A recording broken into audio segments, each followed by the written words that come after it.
이 시간 하나님께서 우리에게 주시는 말씀은 시편 23편 3절 말씀 같이 한 목소리로 읽도록 하겠습니다. 내 영혼을 소생시키시고 자기 이름을 위하여 의의 길로 인도하시는 도다. 아멘. 우리가 지금 시편 23편 말씀만 가지고 한 3주에 걸쳐서 우리의 현실의 삶 속에서 하나님께서 어떻게 구원의 역사를 이루시고 그 가운데서 우리가 어떻게 하나님을 바라보고 하나님을 찬양하고 또 신앙 고백을 해야 되는지, 또 그 가운데서 우리가 위로와 힘을 얻을 수 있는지에 대해서 살펴보고 있는데요. 구약 성경이든 신약 성경이든 세 부분으로 이루어져 있어요. 구약 같은 경우는 역사서, 그 다음에 시가서, 선지서. 역사서는 하나님께서 과거의 구원의 역사를 이룬 부분에 대해서 기록되어 있어요. 과거에 하나님께서 구원의 역사를 이룬 것에 대해서 기념하라는 거고요. 그리고 시가서, 지금 우리가 시편 23편 말씀을 살펴보고 있는데요. 시가서, 특히 시편은 현재의 삶 속에서 하나님께서 어떻게 구원의 역사를 이루어 가시는가, 되게 중요하죠. 우리의 삶 가운데 어떻게 하나님께서 일하고 계시는지 시가서가 보여주고요. 그 가운데에서 하나님을 찬양하고 노래하고 그 하나님 현재 구원의 역사를 이루시는 그 하나님에 대해서 신앙 고백하는 내용이에요. 그래서 현실의 삶 속에서 우리가 어떻게 하나님을 바라보고 의지해야 되는지, 그 하나님을 통해서 우리가 어떻게 삶의 현장 속에서, 사역 속에서 힘을 얻어서 주의를 감당할 수 있는지를 지금 살펴보고 있는 거고요. 선지서는 하나님께서 앞으로 이루실 구원의 역사에 대해서, 그래서 선지서 같은 경우는 하나님의 백성이 구원을 베푸실, 구원을 이루실 그 하나님을 인하여서 소망을 갖고 또 위로받고 그런 내용들이 이제 기록되어져 있는데요. 시편 23편은 다윗의 대표적인 삶의 현실 속에서 어떻게 하나님을 바라보고 하나님에 대해서 노래했는지에 대해서 기록되어져 있는데요. 다윗은 성경에서 평가하기를 하나님의 마음에 합한 자다, 그렇게 이야기하고 있죠. 아마 시편 23편을 다윗이 하나님에 대해서 노래하고 신앙 고백하는 가운데, 하나님은 나의 목자가 되시고 나는 하나님의 양입니다, 이 관계 속에서 하나님을 노래하고 있잖아요. 다윗이 젊은 시절에 양떼들을 돌보고 그랬던 이제 목자로서 하나님의 마음에 대해서 잘 이해했던 것 같아요. 그래서 하나님께서 목자로서 자신의 삶을 어떻게 돌보시고 인도하시는지에 대해서 아주 깊이 깨닫고 그 은혜를 실질적으로 삶의 현실 속에서 경험했다는 거죠. 우리들도 다윗처럼 지금 삶의 현실 속에서 신앙생활 가운데서 하나님을 경험하고 또 하나님의 그 인도하심을 경험하고 그런 삶을 살기를 바라는 마음으로 오늘은 이제 3절을 살펴보려고 하는데요. 시편 1절은 다윗과 하나님과의 관계가 목자고 양의 관계라고 이렇게 고백을 하죠. 그러면서 2절에 여호와 하나님께서 자신을 푸른 풀밭에 누이시고 또 쉴만한 물가로 인도해 주신다라고 고백해주고 있어요. 그러니까 양은 목자만 따라가면 돼요. 목자만 따라가면 목자가 알아서 양을 위한 풀밭을 준비해 놓고 있고 또 양을 위한 잔잔한 물가를 찾아준다는 거죠. 그럼 근심할 게 뭐 있겠어요? 양이 목자만 바라보고 목자만 따라가면 목자가 알아서 푸른 풀밭과 쉴만한 물가로 인도하는데 양 걱정될 게 뭐 있어요? 그런데 양의 특징은 되게 고집이 세다는 거예요. 목자만 바라보고 목자만 따라가면 될 것을, 이거 양은 되게 고집불통의 성격이 있어서 자기 하려고 하는, 자기 방식대로 살려고 하는 그런 고집불통이라는 거죠. 그러다 보니까 1절, 2절만 보면 얼마나 아름답습니까? 목자가 양들을 쫙 이렇게 인도해갖고 푸른 풀밭으로 쉴만한 물가로 쉴 수 있는 곳으로 인도해준다는 그런 모습, 되게 목가적이고 아름다운 시의 모습이잖아요. 근데 3절부터 보면 양이 고집부리고 자기 방식대로 살려고 하기 때문에 어려움을 겪어요. 목자에게 문제가 있는 게 아니라 양의 못된 습성 때문에 어려움을 겪는 내용이 3절, 4절, 5절에 쭉 기록되어 있어요. 그래서 3절 같은 경우는 내 영혼을 소생시키시고, 이걸 보니까 큰 어려움에 처해서 목자로부터 도움받는 내용이 기록되어 있고요. 또 4절에는 또 사망의 음침한 골짜기를 또 가는 그런 일도 경험하게 되고요. 또 5절에는 원수를 만나게 되는, 양이 무리에서 이탈한 거죠. 그래서 이제 짐승을 만나고 그런 이제 사망, 원수를 만나는 그런 일도 겪게 되는 거죠. 오늘은 이제 3절 중심으로 살펴보려고 하는데요. 다윗이 이렇게 고백해요. 내 영혼을 소생시키시고, 이 사전적 의미는 어떤 의미냐면 정신이나 마음이 거의 죽어가던 상태에서 다시 살아나는 게 소생이에요. 죽었다가 살아나는 것은 부활이고요. 부활은 없죠. 인간에게 부활은 없어요.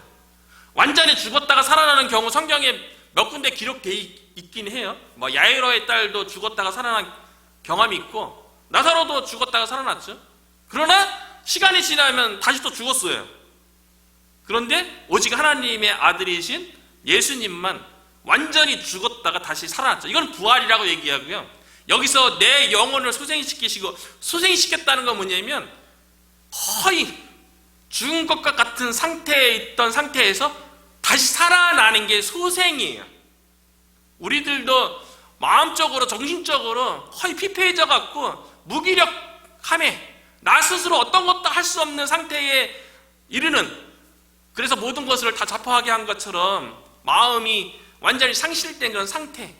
나 어떤 것도 못하겠다, 끝난 것 같다라고 마음이 완전히 무기력한 그런 상태에서 다시 살아나는 게 소생이에요.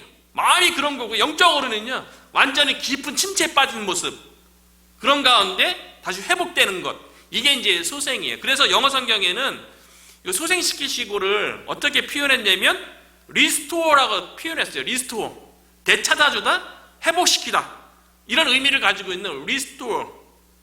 힘든 상태에서 마음으로, 정신적으로, 영적으로 난 아무것도 할 수 없다, 이제 소망이 없다라고 막 느낄 적에 다시 목자이신 여호와 하나님께서 다시 살려주셨다는 거예요.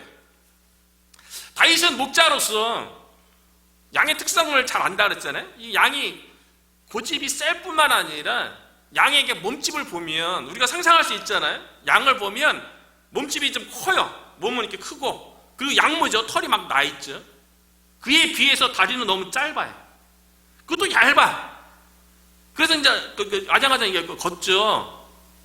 총총총총 이렇게 걷는 모습이죠. 그러다 보니까 양이 한 번 딱 넘어지잖아요. 그 다리는 조그만데 몸집은 이만한데 딱 넘어지면 양은 스스로 일어날 수 없대요. 마치 거북이 같은 것 같아요. 제가 이제 플로리다 살 적에 종종 산책하다 보면 주변에 이제 산책로들이 많이 있는데 거북이들이 그렇게 많아요. 요 조그만 손바닥 하는 거북이가 아니라 이만한 거북이들이 자주 길거리에 나와 있어요. 근데 가끔씩 보면 그 거북이가 뭐에 차에 치였든지 뭐에 이렇게 짐승에 의해서 뒤집어지는 경우가 있거든요. 우리가 잘 알고 있는 것처럼 거북이는 한번 엎어지면 스스로의 힘으로 다시 이렇게 제자리로 돌아오지 못하잖아요.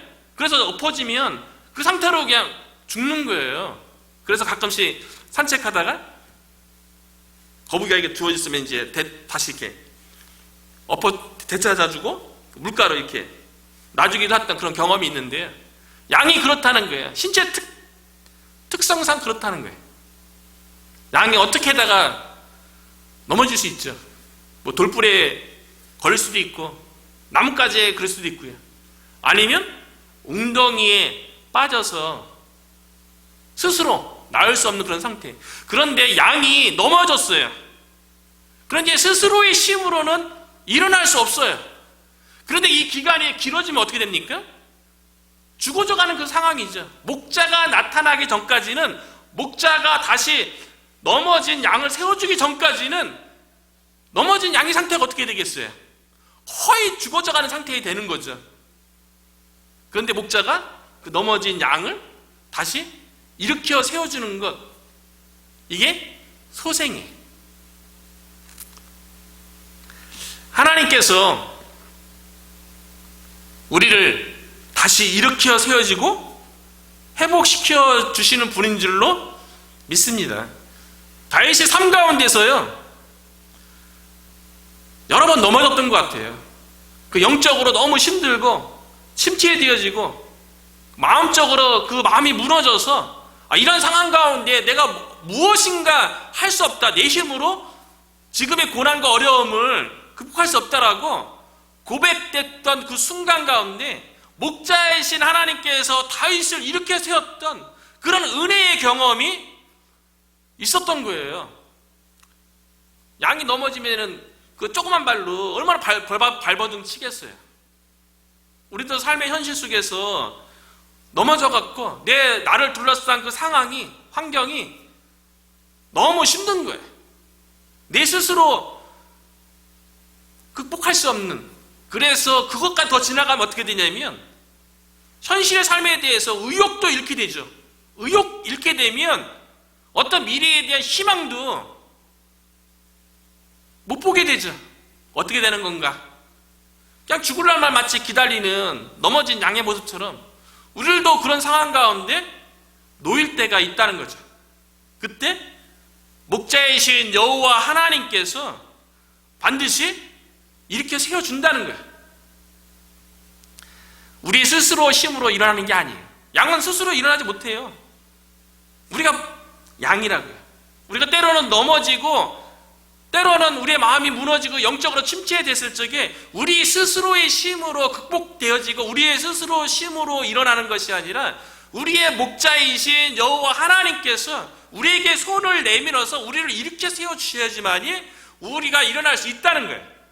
그래서 이사야 선지자가 이런 목자이신 하나님에 대해서 이렇게 말씀에 기록하는 거예요. 이사야서 40장 29절부터 31절에 보면요, 피곤한 자에게는 능력을 주시며 무능한 자에게는 힘을 더하시나니 소년이라도 피곤하며 곤비하며 장정이라도 넘어지며 쓰러지되 오직 여호와를 앙망하는 자는 새 힘을 얻으리니 독수리가 날개치며 올라간 같을 것이요 다른 박질하여도 곤비하지 아니하겠고 걸어가도 피곤하지 아니하리로다. 우리가 어디서 다시 일어날 힘을 얻겠어요? 우리의 마음이 좀 무너질 적에, 우리 영적으로 좀 침체될 적에 우리가 어디서 힘을 얻어서 다시 일어날 새 힘을 얻겠어요? 우리의 목자이신 여호와 하나님으로부터 힘을 얻는 줄로 믿습니다. 그래서 다윗이 다른 시편에 보면요, 이렇게 고백해요. 시편 40편 2절에 보면 나를 기가 막힐 웅덩이와 수렁에서 끌어올리시고 내 발을 반석 위에 두사 내 걸음을 견고하게 하셨도다. 다윗이 기가 막힌 웅덩이에 빠졌던 적이 있었던 것 같아요. 수렁에 빠졌던 적도 있었고요. 그런데 이 기가 막힐 웅덩이, 이 다른 영어 성경의 표현을 보니까 킹제임스 버전에는 무시무시한 웅덩이, 그리고 RS 버전에는 절망의 웅덩이, 그리고 NIV 성경에는 끈적끈적한 웅덩이라고 번역을 했어요. 그러니까 양이 웅덩이에 빠지거나 수렁에 빠지면 허우적되면 될수록 어떻게 됩니까? 더 빠져드는 거죠. 수렁에 빠져본 적 있습니까? 없죠. 저는 이제 바닷가 사람이라 바닷가에서 종종 사고 나는 것 중에 하나가 무엇이냐면, 저는 바닷가에 자랐으니까 바다에 갯벌에서 늘 조개도 캐고 낙지도 잡고 여러 가지 활동했기 때문에 갯벌 보면 대충 알아요. 어디가 빠진다, 어디가 안 빠진다, 이런 거 대충 알거든요. 근데 갯벌에 잘못 들어가잖아요. 그럼 빠져요. 그럼 거기 빠져나오겠다고 막 발로 더 이렇게 짓이기다 보면 더 빠져요. 그러다가 가끔씩 사고 나갖고 인명사고도 나는 거 아니겠어요? 수렁에 한번 빠지면 계속 빠지는 거예요. 그리고 이스라엘 그 중동 지역에는 비가 잘 안 오잖아요. 그래서 웅덩이 파놓으면 좀 깊게 파놔갖고 물이 오면 좀 고이도록 그렇게 해놨는데, 그런데 만약에 그런 거에 잘못 빠져봐요. 그리고 거기서 내 힘으로 살아나겠다고, 내 힘으로 극복하겠다고 더 허우적허우적 그러면 더 깊이 빠지는 거죠. 우리의 삶 가운데 그럴 수 있다는 거예요. 내가 맞닥뜨린 그 문제 앞에서 내가 어떻게 좀 해결해보고 내가 어떻게 이 극복을 내 힘으로 해보려고 허우적 그러다가 더 빠지는 수가 있다는 거예요. 그런 다윗은 어떻게 고백한다고요? 기가 막힌 웅덩이에서, 수렁에서 하나님께서 끌어내 주시고, 웅덩이에 빠졌을 때는요, 수렁에 빠졌을 때는요, 갯벌 같은 경우는 이제 도구를 깔고 이제 몸을 바짝 엎드려 갖고서 이제 빠져나오기도 하고요. 그 자리에서 발로 막 이렇게 하면 안 되고, 내가 엎어지면 돼요. 엎어지면 딱 엎어져갖고 이제 몸으로 이제 먼저 넓게 하면 나올 수 있어요. 갯벌은요.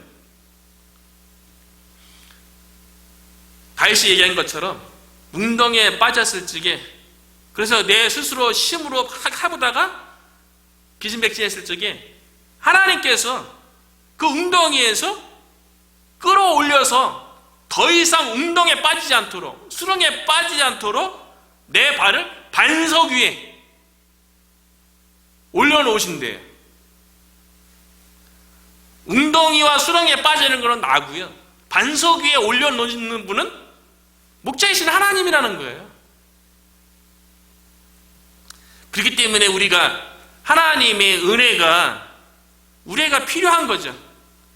하나님만 바라봐야 되는 거죠. 그래서 고라자손의 시인 시편 42편에 보면요, 이 고라자손 중에 그 시인이 뭐라고 노래하냐면요, 내 영혼아 내가 어찌하여 낙심하며 어찌하여 내 속에 불안해하는가, 그러면서 세 차례 반복해서 그 불안한 상태 가운데 호소하는 내용이 무엇이냐면요, 너는 여호와께 소망을 두라. 그가 나타나 도우심으로 말미암아 내가 여전히 찬송하리로다 라고 고백하는 거예요. 그리고 1절에서는 시냇물 찾기에 갈급한 사슴처럼 내가 하나님을 갈급해서 하나님을 찾습니다. 하나님만이 우리가 낙심한 상태에서, 불안한 상태에서, 깊은 웅덩이와 수렁에서 하나님만이 우리를 이끌어내 주신다는 거죠. 낙심되고 힘들어할 때 하나님의 위로와 하나님의 인도하심으로 회복되어서 더 큰 하나님의 사역을 감당한 선지자 중에 한 명이 있다면 그 사람은 엘리야 같아요. 근데 엘리야가 처한 그 상황을 보면서 저는 개인적으로 우리의 모습과도 같지 않을까 그런 생각도 들었어요. 엘리야가 어떻게 마음이 무너지고 영적 침체에 빠졌냐면요, 엘리야 선지자는 많은 기적도 행했죠. 3년 반 동안 비가 오지 않았는데 기도해서 비가 오게 했고요. 그리고 우상 숭배가 심했는데 우상 숭배에 대해서 하나님의 말씀으로 하나님이 살아계심을 갈멜산상에서 입증했죠. 제단 가운데 하나님께서 불을 내리는 그런 기적을 나타내갖고 바알 선지자 450명, 아세라 선지자 400명, 그래서 850명 대 1대 싸워갖고 거기서 승리했어요. 그래서 내가 하나님 앞에 크게 쓰임받았다. 이 이스라엘 민족 가운데 우상 숭배가 너무나도 깊은 우렁 가운데 빠져있는데 그건 내가 좀 쓰임받았다고 생각을 했는데, 돌아오는 길에 이세벨이 얘기한 걸 들어요. 그 얘기가 뭐냐면, 이세벨이 내가 내 신의 이름으로 맹세하는데 엘리야 선지자를 내가 저주하겠다, 그냥 안 놔두겠다, 그 얘기를 듣거든요. 그 형편을 보고서 엘리야가 마음에 낙심됐어요. 왜냐하면 엘리야는 하나님을 위해서 큰일 했다고 생각했어요. 실제로 큰일을 했죠. 우상 숭배를 조장하는 바알 선지자와 아세라 선지자 850명을 쳐 죽였다고요. 그러면 세상이 좀 바뀔 것 같았는데, 그리고 숨어있던 수많은 하나님의 사람들이 나와서 이스라엘 민족을 좀 하나님께 더 가까이 나가게 하는 그런 행동이 있을 것 같은데, 현실을 딱 되돌아보니까 오히려 자신을 저주하고 자신이 쫓긴 신세가 된 거예요. 그래서 엘리야 선지자가 로뎀나무 강야까지 도망갔다가 로뎀나무 아래에서 죽기를 청하죠. 하나님, 나만 하나님 앞에 열심인 것 같아요. 우리도 그렇죠, 하나님을 위해서 애쓴다고 애쓰죠. 하나님의 부르심 앞에 순종해서 교회를 세우는 일 열심히 할 수가 있어요. 그런데 엘리야 선지자처럼 우리도 그렇게 느낄 때가 있죠. 나름대로 열심히 한다고 했는데 그 결과가 좋아 보이지 않는 거예요. 열심히 한 것 같은데 하나님께서 일하시고 역사하시고 세상을 바꾸시는 이런 모습들이 좀 눈에 보여야 되는데 보이는 것처럼 안 나타나는 거예요. 오히려 이세벨 선지자처럼 뭐 저주하고 그냥 너 엘리야 선지자 그냥 안 놔두겠다 이런 이야기를 듣게 되면 마음이 무너지죠. 그래서 엘리야 선지자도, 그 위대한 선지자도 르덴나말에서 아유 하나님 이제면 족합니다. 나만 하나님 앞에 열심인 것 같고요. 차라리 나를 데려가 주십시오라고 영적 깊은 침체 가운데 빠졌던 거 아니겠어요? 저는 마음이 조급하기보다는 우리가 지금 현실의 삶 속에서 우리가 여전히 우리의 목자이신 하나님을 바라보고 의지하고 하나님께서 우리의 마음을 위로하고 우리의 마음을 이렇게 세우고 영적 침체에 빠지지 않도록 현실의 삶 속에서 끊임없이 목자이신 하나님을 의지할 때에 우리 가운데 소망이 있는 줄로 믿습니다. 로뎀 나무 아래에서 죽기를 청했던 엘리야 선지자를 하나님께 천사를 통해서요 찾아가서 어루만져 주셨어요. 품어줬어요. 안아준 거 어루만졌대요.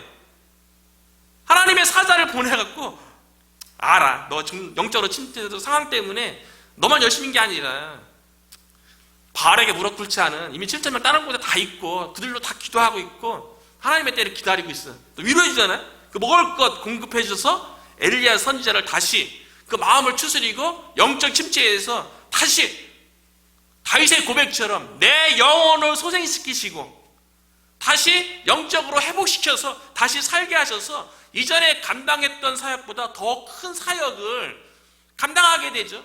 그래서 엘리사 선지자를 세우고 그리고 이스라엘의 왕을 세우고 여러 가지 일들을 이전보다 더 큰 일들을 엘리야가 선지자가 하나님의 회복의 은혜를 경험한 다음에 감당했던 것처럼 저와 여러분이 우리의 목자이신 하나님으로 인해서 우리의 마음이 중요한 거는 운동에 빠지지 않는 거죠. 다윗은 정직했던 것 같아요. 내 영혼을 시키시고라고 고백하는 걸 보면 다윗이 현재 삶 속에서 운동에 빠져있다는 걸 본인이 알았던 거예요. 그게 은혜죠.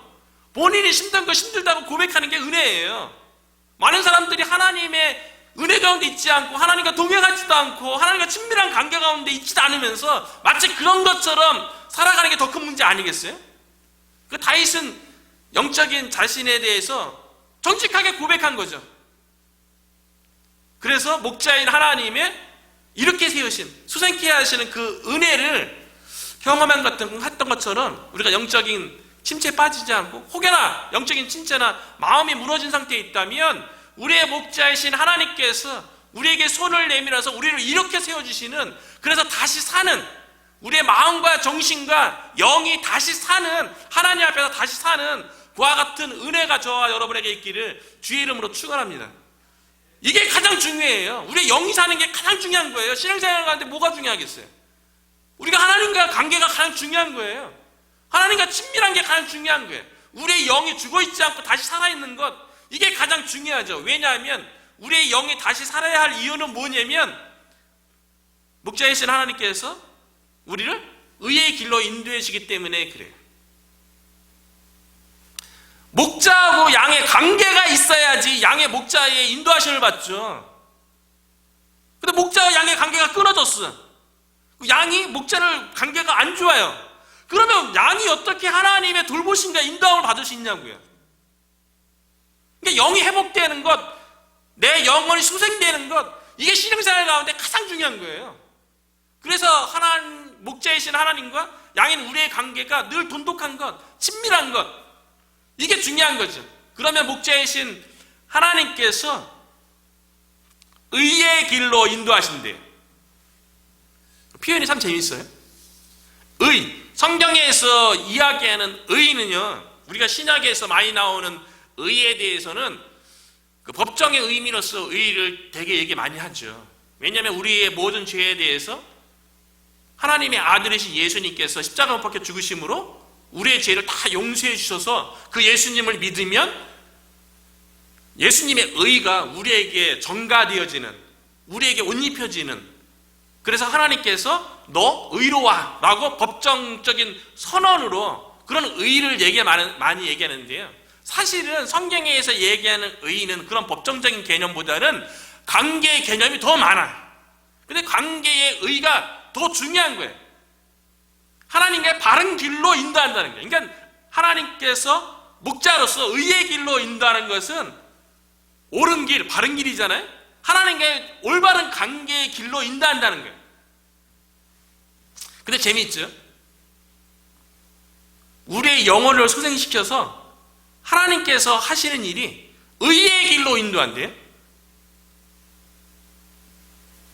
빠른 길, 뭐 좋은 길, 뭐 승리의 길, 세상적으로는 부자의 길, 성공의 길, 출세의 길, 그런 길로 인도하지 않는데요. 그런데 오늘날에는 마치 하나님께서 출세의 길, 뭐 성공의 길로 인도한 것처럼 하나님께서 내 삶 속에 그렇게 했다라고 그렇게 많이 간증들 많이 하잖아요. 근데 실질적으로 하나님께서 하나님의 백성인 양인 우리에게 어떤 길로 인도해 주시기를 하나님의 본심은 뭐냐면 의의 길, 하나님과의 바른 관계의 길로 인도하기를 원하는 거지, 뭐 성공의 길, 뭐 출세의 길, 부자의 길로 인도하는 걸 원하지 않아요. 성경에 어디에도 그렇게 기록된 데가 없어요.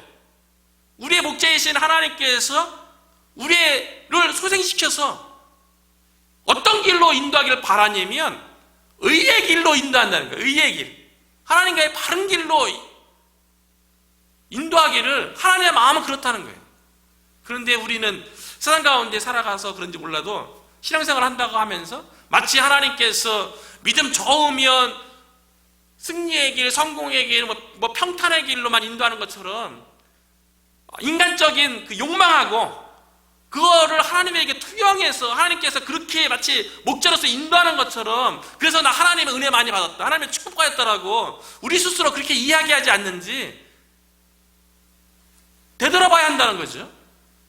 우리의 목자이신 하나님께서 우리의 관계 속에서 원하는 것은 의의 길로 인도하기를 원한다는 거예요. 하나님과의 바른 관계의 길로 늘 인도하고 싶어 한다는 거예요. 이스라엘 백성이 애굽에서 나왔어요. 그런데 하나님께서 이스라엘 백성을 어떤 길로 인도하냐면 가장 빠른 길이 아니라 광야길로 인도했어요. 이게 의의 길이에요.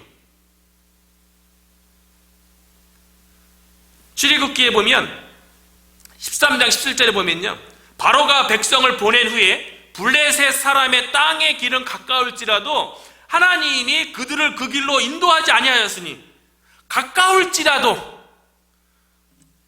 우리들의 마음속에 있는 길은요 늘 지름길, 빠른 길, 이런 길을 원하잖아요. 그런데 하나님은 가까울지라도 그 길로 인도하지 않았대요. 이는 하나님이 말씀하시기를, 하나님의 본심이에요, 하나님의 마음이에요. 이 백성이 전쟁을 하게 되면 마음을 돌이켜 애굽으로 돌아갈까 하셨습니다. 옛생활로 돌아갈까 봐 빠른 길, 이런 길은요, 좋은 길, 이런 것에는 옛생활로 돌아가는 거 하나님이 원치 않거든요. 그래서 18절에 보니까 그러므로 하나님이 홍해의 광야길로 돌려 백성을 인도하시며, 우리가 잘 알잖아요. 홍해의 광야길로 인도했대요. 그 길은 돌아서 가는 길이에요. 먼 길이에요. 실질적으로 애굽, 이집트에서 오늘날 이스라엘 땅인 거 가나안 땅까지 들어가는 데 있어서 블레셋 사람의 길이요, 이거 지중해 끼고 이제 해변가로 가는 길이잖아요. 해안길이라고도 이야기하고요. 걸어서 가면 보통 4일이면 들어간대요. 애굽을 나와서 가나안 땅 들어가는데 걸어서 들어가면 4일이고요. 아무리 천천히 가고 늦게 간다 할지라도 일주일이면 충분한 거리라고 합니다. 그리고 오늘날에 자동차로 가면 3시간이면 이집트에서 이스라엘 들어가는 거예요. 우리가 요즘 뭐 가자지구에서 전쟁 나서 그쪽 지방 지도 쉽게 보이잖아요. 이집트 지중해 끼고 가면 금방 가는 가까운 거리예요. 그런데 하나님께서 홍해 광야길로 40년 걸리는 길로 광야길로 인도했어요. 왜요? 하나님은 빠른 길로 인도하는 게 아니라 의의 길, 하나님과의 관계가 바른 길, 광야길로 가다 보면요, 광야에 먹을 거 없죠, 마실 거 없죠, 입을 거 없죠, 아무것도 없죠. 그러니까 누구만 바라봅니까? 하나님만 바라봐야 돼요. 하나님만 의지하는 거예요. 광야길 일지라도 눈에 보이는 거는 광야이기 때문에 험하고 힘든 길 같지만 실상은 광야길이기 때문에 하나님만 바라보고 하나님만 의지하기 때문에 하나님과의 관계가 더 좋은 관계의 길인 거예요. 여러분은, 우리는 어떤 길 가고 싶습니까? 빠른 길 가고 싶어요? 근데 거기서 전쟁 나갔고 이전 생활로 돌아갈 수 있는 그런 길로 가고 싶습니까? 아니면 눈에 보이기에 광야길 같아요. 황량하고 산막하고 힘들어요. 살아날 방법이 없는 것 같아요. 그런데 그 광야길은 하나님만 바라보고 하나님만 의지하고 하나님의 인도하심을 받는 길이에요. 그렇다면 광야길로 가야죠. 하나님께서 바라는 거는 우리와 가까이 하는 거예요. 우리가 친밀해지는 걸 하나님께서 원하죠. 그렇기 때문에 하나님께서는 이스라엘 백성을 광야길로, 먼 거리지만 이게 실제로는 더 빠른 길이죠. 먼 거리 같지만 광야에 들어가는 확실한 길이죠. 하나님과 함께하는 길이기 때문에요. 그래서 우리의 선한 목자이신 예수님께서도요, 의의 길로 인도하시죠. 그래서 좁은 길로 가라는 거예요. 좁은 길로 가라는 거예요. 넓은 길로 가지 말고 좁은 길로 가라는 거예요. 마태복음 7장 13절 14절인데요. 좁은 문으로 들어가라. 멸망으로 인도하는 문은 크고 그 길이 넓어 그리로 들어가는 자가 많고, 생명으로 인도하는 문은 좁고 길이 협착하여 찾는 이가 적음이라. 어쩌면 우리가 좁은 길로 들어왔는지도 모르겠어요. 좁은 길과 같은 그런 신앙생활을 우리가 지금 하고 있는 거죠. 그런데 이 길은 생명의 길이고 하나님과의 관계가 바른 의의 길인 줄로 믿습니다. 우리가 하나님과의 관계가 더 깊어지는 그런 시간으로 우리가 만들었으면 좋겠어요. 우리가 여러 가지 하나님께서 다 인도하시겠죠. 때 되면요, 하나님은 하나님의 일을, 하나님의 방법과 하나님의 때에 하시니까요. 이번 주에 그 아내하고도 그 얘기 나눴는데요. 노인복지센터 가갖고, 이번 주에 제가 이제 복음을 전한다고 얘기했잖아요. 그리고 천국 갈 사람, 확신이 있는 사람 분들은 손들라고 얘기했는데, 많은 분들이 손들지 않았어요. 그리고 천국과 지옥에 대해서, 이게 복음에 대해서 설명하는데 한 반 정도가 눈 감고 들으셨어요. 요번 주만 그랬어요. 왜 그런지 모르겠는데, 근데 그 순간 탁 저에게 영적으로 하나님께 딱 깨닫게 하는 게 뭐냐면, 너가 복음 전해서 너가 천국으로 보내고 이 사람들을 어떻게 하나님께 인도하고 그런 게 아니고, 모든 것은 하나님의 은혜로 되어지는 것이니라. 그런 감동이었어요. 하나님의 은혜로 된다는 거예요. 제가 이렇게 어떻게 복음 더 전하고 어떻게 한다고 해서 그렇게 하나님께 쓰시죠. 그런데 근본적인 마음속에 제가 뭔가 하려고 했던 마음이 있었던 것 같아요. 그게 아니고 사람의 마음을 움직여서 복음에 대한 확신을 가지고 내가 천국 간다는 그 믿음 가운데 거하는 것은 하나님의 은혜로 되어진다는 것을 이번 주에 설교하면서 딱 깨달았어요. 하나님의 은혜로 되는 거구나. 내가 뭔가 내 노력으로 내 힘으로 되는 게 아니라 하나님의 은혜로 되는 거구나 라는 것을 깨닫게 되었어요. 여호와 하나님께서 목자로서 그 영혼을 소생시켜서 의의 길로 인도하는데요. 왜 의의 길로 인도하냐면 자기 이름을 위해서래요. 자기 이름을 위해서. 이름은 그 사람의 인격을 대변하기도 하고요. 그 사람을 대변하기도 하죠. 그래서 우리가 기도 마지막에 예수님의 이름으로 기도하잖아요. 예수님의 이름으로 귀신도 쫓으면 능력도 나타난단 말이죠. 이름이 그 사람의 인격, 성품을 대변한다고요. 그리고 이름은 우리가 일상생활에서 한국 사람들이 이름을 많이 쓸 때는 명예에 관련돼서 많이 쓰죠. 그래서 부모 이름에 먹칠하지 말라. 자녀가 뭔가 이렇게 잘못하고 그러면 너 부모 이름에 먹칠하지 말라가 아니라 더 안 좋은 말로 하죠. 부모 이름에 똥칠하지 말라고 이렇게 얘기하잖아요.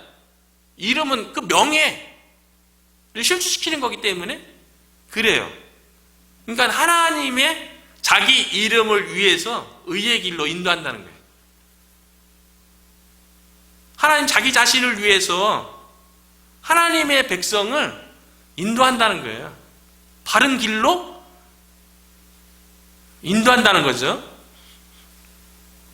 그래서 바벨론 포로에 잡혀갔던 이스라엘 백성을요, 하나님께서 구원해 내서 다시 이스라엘 땅으로 돌아오게 하는데요, 그 이유도 이스라엘 백성이 뭐 예뻐서 뭐 잘해서 그런 게 아니고요, 자기 이름을 위해서, 하나님의 명예를 위해서 이스라엘 백성을 바벨론 포로에서 구원해서 다시 고국으로 돌아오게 인도하겠다고 에스겔 선지자를 통해서 이렇게 말씀하세요. 에스겔서 36장 22절부터 23절까지인데요. 그러므로 너는 이스라엘 족속에게 이르기를 주 여호와께서 이같이 말씀하시기를 이스라엘 족속아 내가 이렇게 행함은 너희를 위함이 아니요 이스라엘 백성을 다시 포로에서 구원해내는 그 일을 하는 것이요 너희를 위함이 아니요 너희가 들어간 그 여러 나라에서 더럽힌 나의 거룩한 이름을 위함이라. 하나님은 하나님의 이름을 위해서 하나님의 백성에게 일한다는 거예요. 우리가 이것을 기억해야 돼요. 여러 나라 가운데서 더럽혀진 이름 곧 너희가 그들 가운데서 더럽힌 나의 큰 이름을 내가 거룩하게 할지라. 내가 그들의 눈앞에서 너희로 말미암아 나의 거룩함을 나타내리니 내가 여호와인 줄을 여러 나라 사람이 알리라. 나 여호와의 말씀이니라. 우리는 하나님의 이름을 어떻게 하고 있습니까? 그 거룩함을 나타내고 있어요? 아니면 그 이름을 바벨론 포로로 잡혀갔던 우상숭배하고 말씀에서 떠났던 이스라엘 백성처럼 하나님의 이름을 더럽히는 행위를 하고 있습니까? 우리가 하나님의 자녀 아니에요? 그리스도라는 이름을 갖고 있잖아요. 그에 합당한 행위를 할 적에 하나님께서 영광 받으시는 거죠. 우리가 신앙생활 잘 못하고 하나님의 일을 잘 감당 못하면 하나님의 이름을 실축해 하는 거예요. 이스라엘 백성이 그렇게 했던 거고요. 그럼에도 불구하고 하나님께서 자기 이름을 위해서 자신의 거룩함을 위해서 바벨론 포로로 잡혀갔던 이스라엘 백성을 구원해내겠다는 거예요. 자신의 이름을 위해서요. 저와 여러분이 하나님의 자녀라는 이름을 가지고 있잖아요. 그 그리스도라는 이름을 가지고 있잖아요. 이에 합당한 삶을 살 적에 우리를 통하여서 하나님의 영광이 나타나고 우리를 통하여서 하나님의 거룩하심이 높아지는 거죠. 우리는 혹여나 하나님의 이름을 실추시키는 그런 일을 하지는 않는지 우리가 돌아봐야 된다는 거예요. 하나님께서는 우리의 영혼을 다시 회복시키셔서 하나님의 거룩함과 하나님의 영광을 위해서 하나님의 이름을 위해서 의의 길로 인도하시는데요. 바른 관계의 길로 인도하시는데 저와 여러분이 하나님과의 관계 속에서 친밀하게 하나님께서 뜻하시고 기뻐하시는 그 길을 걸어가다 보면 우리를 통하여서 하나님의 영광이 하나님의 거룩하심이 우리 교회를 통하여서 이 몽고메리 카널 가운데 드러날 줄로 믿습니다. 그렇게 쓰임받기를 주님의 이름으로 축원합니다.